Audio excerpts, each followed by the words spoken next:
Hey, it's Jeff Cannata with another newest, latest, best mini. I just got home mere moments ago from seeing Tomorrowland, the new Brad Bird Disney adventure film starring George Clooney. And I had a lot of excitement about this movie. I'm a huge Brad Bird fan, obviously. Who's not? The Incredibles, Iron Giant. He is a visionary director. Love him. And I had high hopes for this. I thought there could be very cool stuff happening here, turning a land in Disneyland, my favorite land in Disneyland, into its own film series, film franchise. And there is a lot of stuff to like about Tomorrowland, the film. Unfortunately, I think it left me feeling flat, and ultimately, I can't deem it a successful film.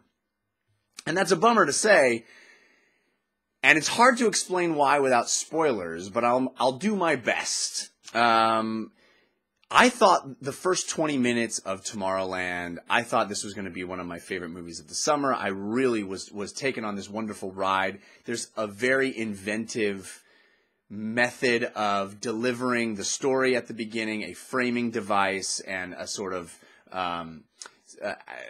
way of starting the story that is novel and unique, and I was excited by that in and of itself. And then we get this wonderful vision of the future as seen through the lens of the 1950s and 1960s, which is that wonderful time in American history when space and the future seemed limitless and anything was possible. Science fiction was exploding.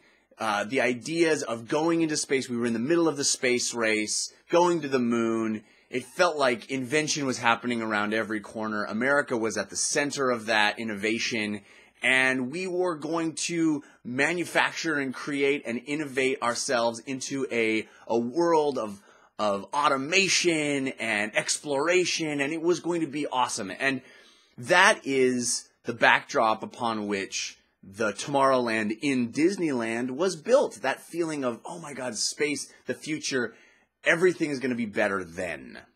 And I loved how the way Tomorrowland, the film starts, it takes that vision of the future, shows it to us using modern technology and modern filmmaking, and then sort of butts it up against the vision of the future we have these days, which is a much more cynical, much more depressing, defeatist version of the future, which is post-apocalyptic. We're all going to die. Everything's in a bad way, which is funny because, last week I just watched Mad Max, which is definitely that.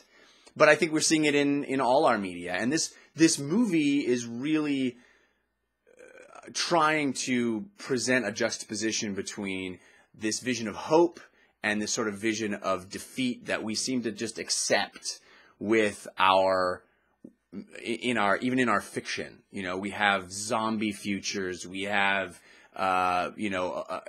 environmental collapse futures, we have all these fictional futures seem to have one thing in common, and that is it's going to be bad. Whereas we used to think in our fiction that the future was going to be bright and great and wonderful. I love that theme, and I wish the movie had continued that theme throughout. Unfortunately, I feel like after the first 20 minutes, there's a specific point at which this movie gets caught up in its own need to be an adventure film and sort of having to hit adventure beats.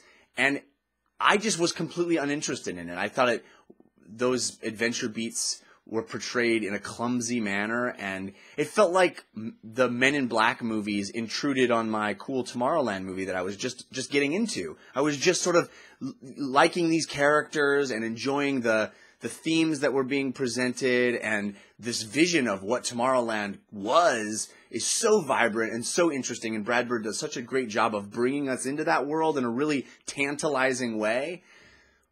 And then we get sidetracked into this weird Men in Black, they're walking among us, and there's people hiding everywhere, and laser pistols, and giant set pieces that are just cacophonous, and it just don't seem to fit in this movie. It don't need to be here.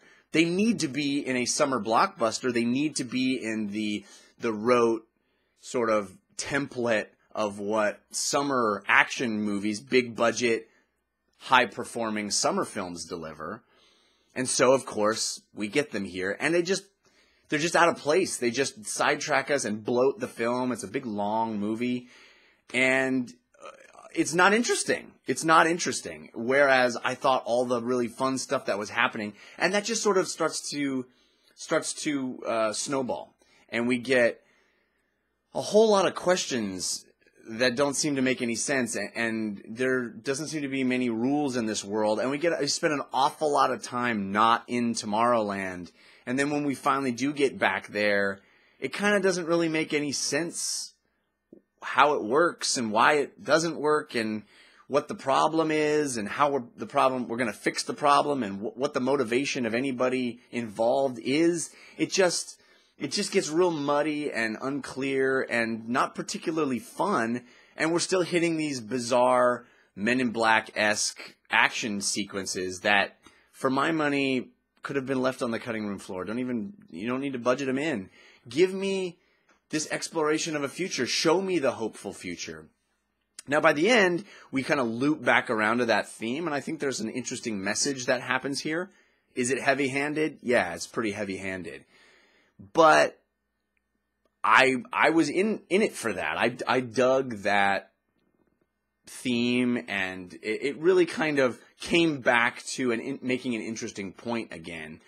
But by that point, I felt like we'd spent so much time kind of muddling around and not being clear and raising all these strange questions and having characters that don't really make a lot of sense, that it didn't really earn its ending, and I never felt anything. I wanted to feel something, and I think it wants us all to feel something by the end.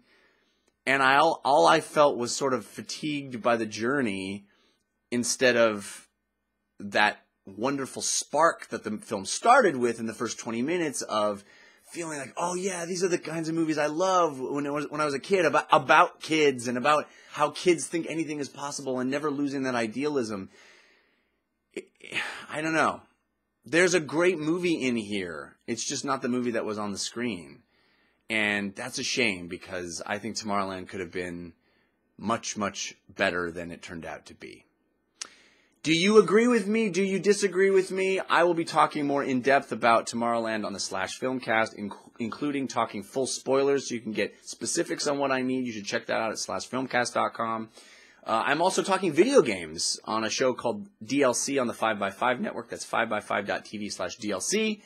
And I do a comedy show, wehaveconcerns.com. Check that out as well. But more importantly, subscribe here. I'm going to be doing videos throughout the summer on all the big summer blockbusters, hopefully like this one, before they come out, spoiler-free, so you can trust that you can remain unsullied and still know whether or not it's a good idea to go to these movies.